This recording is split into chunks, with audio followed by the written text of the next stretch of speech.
he gained her trust because she was under the impression that they were in a relationship. And I'm just going to give you this part and I don't give you no more of this book. So she felt bad because, you know, they had been dating, and she was like, I need to be honest with him. I need to tell him my age. So she tells him how old she is, and he was like, baby girl, you can't tell me nothing that I don't already know.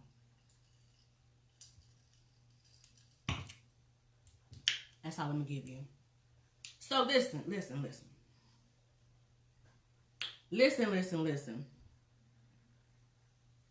You got cussed out. Why you get cussed out, kid? What happened? Repeat the name of the book. Sure. It is called, let me go back to it. I'm sorry.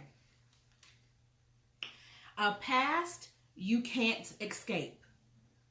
It's a long title. It's called A Past You Can't Escape. Sex Me. Confessions of Daddy's Little Freak. Yes, ma'am. That's the name of the book. There's no name of the author. It's anonymous. And she basically just speaking her truth. She's speaking her truth. Now, I'm not victim shaming. When I talk about this, I mean, reading the book gave me a whole different perspective about some of the victims. I'm not going to say all of them, but some of them. But based on the information about the laws of consent, this shit is being protected by law. And so if it's an alleged relationship, it's okay. So it's up to us, okay, to make sure we protect ourselves mentally and emotionally. So it's up to us to teach our children about making sure that you protect your heart. You got to guard your heart, because everybody that comes into your life does not have pure intentions. And I'm not saying walk around with a wall up. Just walk around and just be ready. Just be aware of what's going on around you, and be aware of the people that are around you. Watch people's, track records. Watch people's motives. You have to really just be on guard. I mean, I don't know another way to put it. I mean, you don't have to just walk around with a wall up, but just be aware. But when, like, and Maya Angelou always says, and my husband hate when I say this quote, but when someone shows you who you are, who they are, believe them the first time. Not the second time, but that first time. That first time was your warning. That second time is just, look, what you gonna do? Third time is, okay, why the fuck you there? You know what I'm saying? So, here we go. We're going to talk about the 7 signs of identifying if you're in a toxic relationship. So I have this blogger by the name of Melanie Curtin. So this really, really hit home for me. Like, I just really, really loved the way she came about with these signs. I just had to share it with y'all. So we got to protect ourselves. And you got to start off by knowing when you are actually involved in a toxic relationship. So here we go. Hey, Crystal, come on in, honey. We're talking about the 7 signs of knowing if you're in a toxic relationship. Number 1, here we go. Get your paper and pen. Write this down, y'all. It's going to bless your soul, because I had to write it down myself, honey, because I'm forever growing. Here we go. Number 1, passive-aggressive behavior. It's so simple and so minute, but it's so real. Check it out. If you feel something is wrong, but when you ask, what's going on? What's wrong with you? And the other person says, nothing. But then they punish you by giving you silent treatment. That's passive aggressiveness. That's passive aggression. And one problem with this is that it doesn't leave much room for you to resolve the problem, right? How do you know what the issue is if you can't fix it? But they're giving you the silent treatment and they tell you nothing wrong. But their whole mood has changed, their whole demeanor has changed. And this happens all the time. You just don't know. You just don't know, okay? So passive-aggressive behavior is often accompanied by making the other person feel crazy for even bringing it up. Like, I know something wrong with you. If you constantly feel there's something off, but when you try to talk to your partner about it and you get shut down, you may be in a toxic relationship, okay? So passive-aggressive behavior. You say you good, but you really not good, and you throwing shit. You slamming doors. Like, what's wrong with you? I'm fine. Okay. All right. Number 2. Inconsistency. Check this out, y'all. A relationship with extreme highs and extreme lows that tend to repeat as like a lot, they tend to repeat a lot. That's toxic. It's you either up or you down. There's no just level. There's just no like just, you know, even ground. This is especially true if you find it hard to predict when your partner will be upset. You like, what's gonna happen today? Ooh, what's gonna go? You don't know what to expect.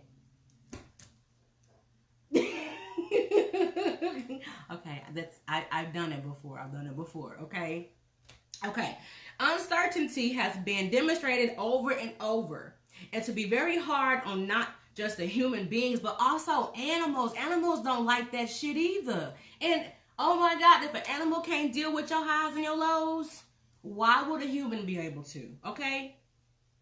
So now, healthy relationships include conflict, of course, it does, but not all of the time. So if there's a constant up and down, there's never no level, there's never no just even, everything is good. It's always, I don't know what we're gonna do today.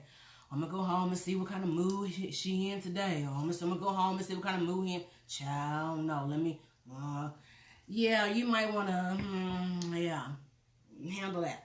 Okay? Throwing shit, exactly. So, here we go. So, number 1 was passive aggressiveness behavior, and number 2 is inconsistency. Number 3, jokes. Jokes aren't always jokes. Okay? Here we go. If your partner makes belittling comments about you, but then claim they're just joking, there's a problem. Emotional bullies not only drop subtle insults, but they even try to make the victim look stupid. Like they're being stupid for overreacting. Like, why you take shit so personally? I was just kidding. No, you was talking about how big my nose is. I know my nose is big, like, and then you gonna say it in front of everybody. Like, okay, you know what I'm saying? So it's like, all jokes are not fucking funny. They're not. And if you're with somebody that's constantly making you the goddamn punchline, what kind of shit is that? Toxic shit. So, jokes not always jokes.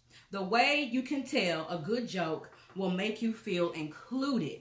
A toxic joke will make you feel small, angry, and powerless. Y'all, this is some deep stuff. So, number 1, passive-aggressive behavior. Number 2, inconsistency in the highs and lows. There's no even. It's no we're good. It's always either we're upset with each other or I don't want to be with you no more. It's never just a even ground. And number 3 is jokes aren't really jokes. Okay? Number 4, walking on eggshells.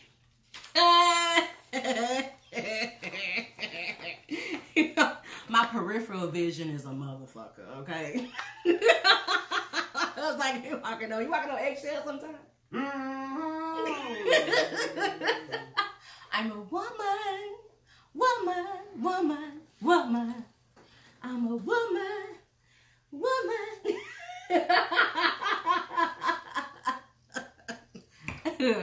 All right, walking on eggshells. Ever hide your phone because you're afraid of what your significant other is going to say about a text from someone else? Are you afraid of going out with people after work because he or she might get jealous? Bullshit. I'm talking about you. Then what you talking about? I'm talking about what you saying. I know some people. Oh, you okay? Okay. I know a whole bunch of folks. I thank God I ain't got to worry about that. Okay, thank you. We don't have to worry about that up in here. Healthy relationships are built on trust and open communication. If you often find yourself trying to predict what will make your partner angry and avoiding that, even if it doesn't always work, it could be a toxic situation. Like, this is some deep shit. Like, this is stuff that we kind of ignore and we kind of like, yeah. No, this is stuff you really need to really just kind of evaluate. You really need to evaluate on this stuff. Or you may think that you're truly in love. But she can say you asking for a friend. Well, now, I wouldn't say that.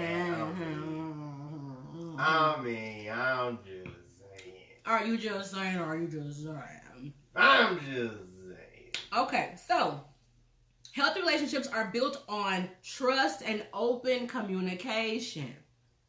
Okay? If you often find yourself trying to predict what will make your partner angry and avoid it, then it's not going to always work. You don't do that kind of thing with your friends. Why is it okay with your significant other? So y'all be mindful of that. Because your significant other is supposed to be your friend. Exactly. Your significant other is supposed to be your best friend. There you go. That part. Hallelujah. All right, number 5, y'all. Number 5 is you feel like you have to ask permission. R. Kelly, I'm sorry. What did you say? You said R. Kelly? I'm sorry. That just slipped out. Seriously, like he had her calling him daddy. Like the first moment, I'm sorry, I'm talking about the book. The first moment they exchanged numbers, he gave her his number and she texted him. He texted her. No, he called after she texted. And he was like, from now on, call me daddy. Oh, you talking about that? I was talking about his wife. All right. I was talking about his wife. I'm not going to give you all the juice on the book. Anyway, you feel like you have to ask permission. A mature adult relationship is compromised with 2 adults. And adults do not have to ask one another's permission. I'm going to say that one more time. Adults do not have to ask for one another's permission. Okay? Yes, relationships require compromise. And you should consider your partner when making big life decisions, like whether you should move across country or switch jobs. That is a must. But if you feel like you need permission to make plans with friends or find yourself feeling uncomfortable about making simple choices like, let me see if it's okay before I, commit. Let me just make sure it's okay. Or let me check with baby, see if she got plans or whatever. With your significant other, then there's something wrong. You should be able to still be you. You want to add to that? Well, sometimes in certain circumstances, wouldn't that be more along the lines of involving your partner? Making sure, if you got to make a decision if somebody want to go out or something, you're involving your partner, making sure, because you don't want your partner waiting at the house by themselves, waiting on you to come home. Right. You don't, if you got a kid, you want to make sure that there's around the clock somebody right there with the child. So sometimes. Absolutely. I agree with you on that because here's the thing. You want to keep your partner involved. Like, it's not asking permission. It's just having an open line of communication. Respect. Yeah. Like, if I say, hey, babe, I'm getting ready to go hang out with some friends after work, okay? Have fun. Go crazy. There you go. Because I'm like this. If I have plans, I made plans to go hang out with somebody or go do something, I let my husband know because I want him to know the last time he spoke to me, if something happened to me, the last time I talked to her, she said she was going to be here. That's my mentality when I do it. But if it's like you're doing it out of fear, yeah, I don't do it out of fear. I do it out of respect. Respect. Put some respect on it. Oh, yes, but I'm sorry. Did she give you permission to talk? Yeah. Well, we had this conversation before the show started, so. She got shade. All right, kid. All right. Actually, I did not give him permission to talk. We had the conversation before the show. She gave me permission to chime in when I got ready to, so. Number 6. Constant exhaustion. Trying to predict someone else's behavior or mood changes is tiring and will become exhausting. In healthy relationships, both partners feel normal and relaxed most of the time. Toxic ones, the good periods that were so common at the beginning start to feel fewer and further in between and rarely ever. So if you're constantly feeling drained and exhausted in your relationship, it's time to think of exiting. Like, if it's just absolutely exhausting, Like, I know how that feels. Because, I mean, you can actually tie this into friendships. It's not always about just, you know, intimate relationships. It could be about platonic friendships. If you're around somebody and every time you're around them, you just feel exhausted. It's just draining. There's always something going on. It's just, you don't know what's going to happen. You don't know what mood they're going to be in. You call them and check on them. Hey, oh, shit. It's like you all good, you're in a good mood and everything, and all of a sudden they just bring down your high. It's like, come on, like the Kendrick Lamar song, please don't kill my high, please don't kill my vibe. It's like, come on. So constant exhaustion. If I'm serious, when you leave someone's presence and you feel drained, you feel like they've sucked the life out of you. It's like, yeah, energy vampire.